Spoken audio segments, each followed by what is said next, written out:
Shalom saudaraku, selamat berjumpa kembali. Saya Roni Yoel dan ini anak saya menemani saya, Belinda. Shalom. Hari ini tanggal 31 Desember 2020, hari terakhir di tahun 2020. Ya.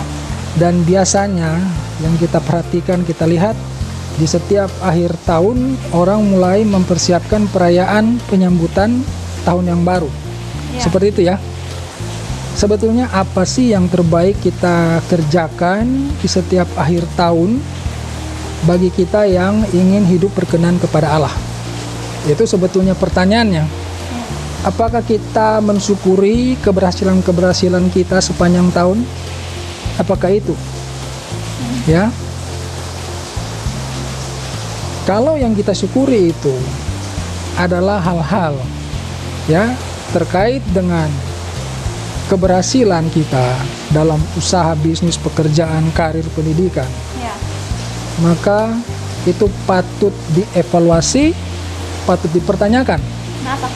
Mari kita baca 1 Yohanes 2 ayat 15. 1 Yohanes 2 Yohanes 2 ayat 15 sampai ayat berapa tadi itu? sampai 17. 17. Janganlah kamu mengasihi dunia dan apa yang ada di dalamnya. Jikalau orang mengasihi dunia, maka kasih akan Bapa tidak ada di dalam orang itu. Sebab semua yang ada di dalam dunia, yaitu keinginan daging dan keinginan mata serta keangkuhan hidup, bukan berasal dari Bapa melainkan dari dunia. Dan dunia ini sedang lenyap dengan keinginannya. Tetapi orang yang melakukan kehendak Allah tetap hidup selama-lamanya. Perhatikan, ini firman Tuhan. Ya. Ya, bagian penutup ayat 17, kalimat terakhirnya mengatakan, tetapi orang yang melakukan kehendak Allah tetap hidup selama-lamanya. Melakukan kehendak Allah di sini artinya orang yang di dalam keseharian hidupnya itu secara setia dan tekun memperhatikan langkah-langkah hidupnya dengan melakukan perintah-perintah firman Tuhan. Itu yang namanya kehendak Allah. Ya. Di luar kehendak Allah, di luar perintah-perintah firman Tuhan, itu berarti kita sedang menjalankan keinginan kita sendiri. Nah, itulah sebabnya ayat 15 tadi dimulai dengan janganlah kamu mengasihi dunia dan apa yang ada di dalamnya. Ya. Jikalau orang mengasihi dunia, maka kasih akan Bapa tidak ada di dalam orang itu. Makanya kita perhatikan di dalam kehidupan keseharian kan, kalau orang itu terlalu fokus, terlalu ngotot dengan perjuangan untuk menyenangkan dirinya, ya, untuk mencari kenyamanan, mencari kepuasan karir, itu seringkali akan tiba pada suatu situasi adanya perselisihan, ketidakdamaian, pertengkaran, karena tidak ada kasih. Ya kan? Di dalam karir mungkin dia akan timbul persaingan yang tidak sehat dengan rekan-rekan kerjanya. Ya, tidak ada kasih. Iya. Yang penting saya karirnya bagus, ya kan? Disayang bos, ya dia akan bikin segala macam cara supaya yang lain tidak terlihat oleh bos, dia saja yang terlihat. Di dalam bisnis, ya kan, bisa juga dia mempraktekkan hal-hal yang tidak memikirkan orang lain, yang penting dirinya untung. Iya. Ya kan? Di dalam pendidikan juga sama. Ya kan? Apapun segala hal cara dilakukan demi supaya bisa mendapatkan hasil yang terbaik. Iya. Segala sesuatu yang kita lakukan, ya, yang berfokus kepada diri kita, itu yang disebut mengasihi dunia. Ya, selanjutnya, sebab semua yang ada di dalam dunia yaitu keinginan daging, ya, yang kita contohkan tadi itu keinginan daging dan keinginan mata serta keangkuhan hidup. Nah, ini keangkuhan hidup ini biasanya adalah reaksi atau efek berkelanjutan, ya. Jadi setelah kita mulai memfokuskan diri kita untuk hal-hal dunia, maka orang akan masuk kepada keangkuhan itu. Dia mulai merasa bangga dengan pencapaian-pencapaian dia, ya. Itulah sebabnya di akhir tahun orang merayakan ucapan syukur. Kalau dia melakukannya, ya, mengucap syukur, wah terima kasih Tuhan, tahun ini saya sangat berhasil. Untuk siapa keberhasilanmu itu? Hanya untuk dirimu dan keluargamu. Tidak cukup bagi Tuhan hal-hal seperti itu. Ya kan? Mari kita lanjutkan. Penghakiman terakhir, ya kan? Ini ada penghakiman terakhir. apa sih yang menjadi pokok?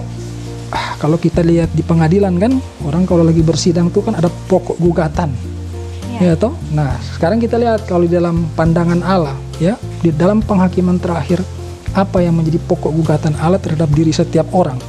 Nah, itu ada di Matius 25. Kita lihat Matius 25 bilang apa? Ayat 31 ya. Matius 25 ayat 31.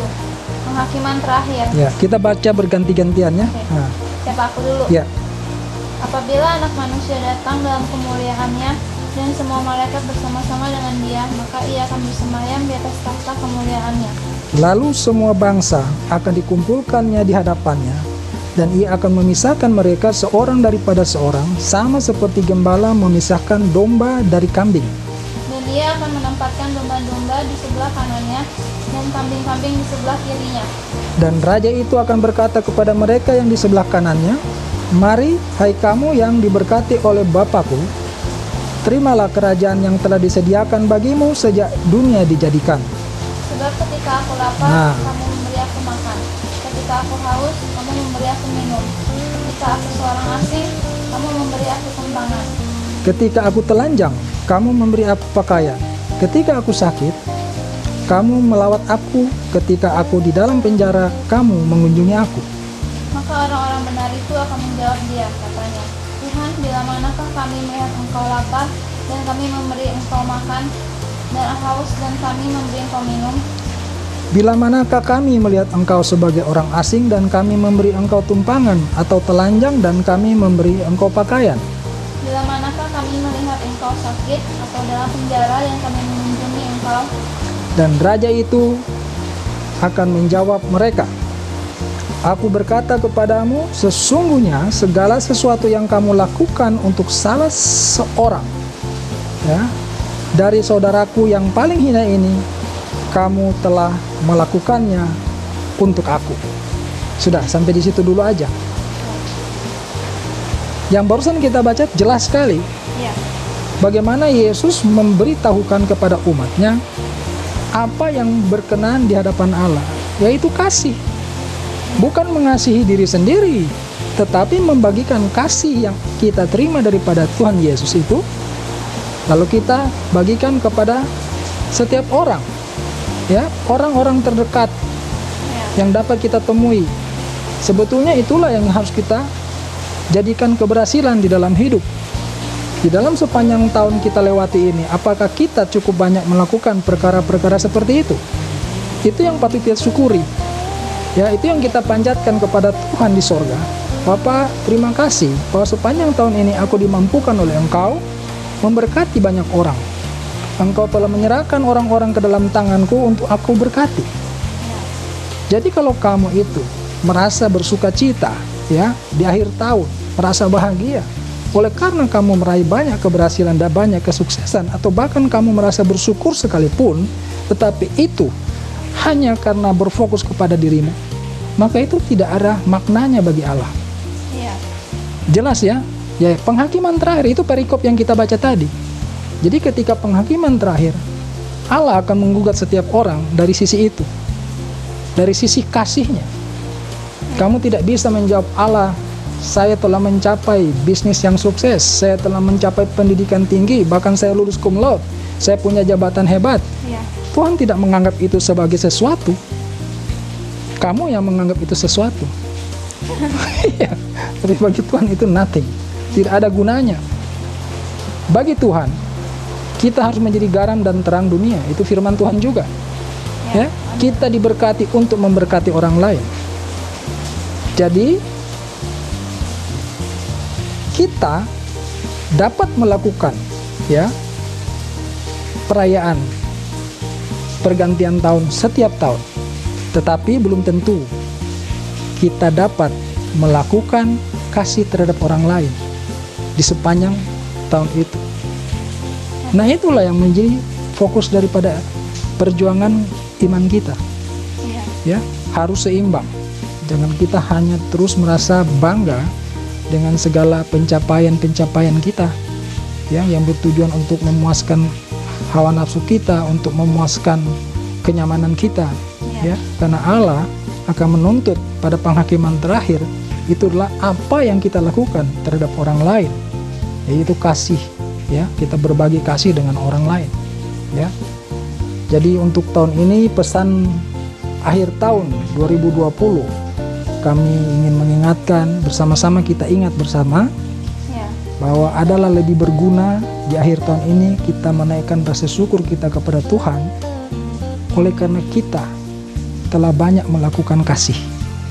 Bukan kita telah banyak mengumpulkan harta, Amin. bukan kita telah banyak meraih kesuksesan, bukan itu, ya.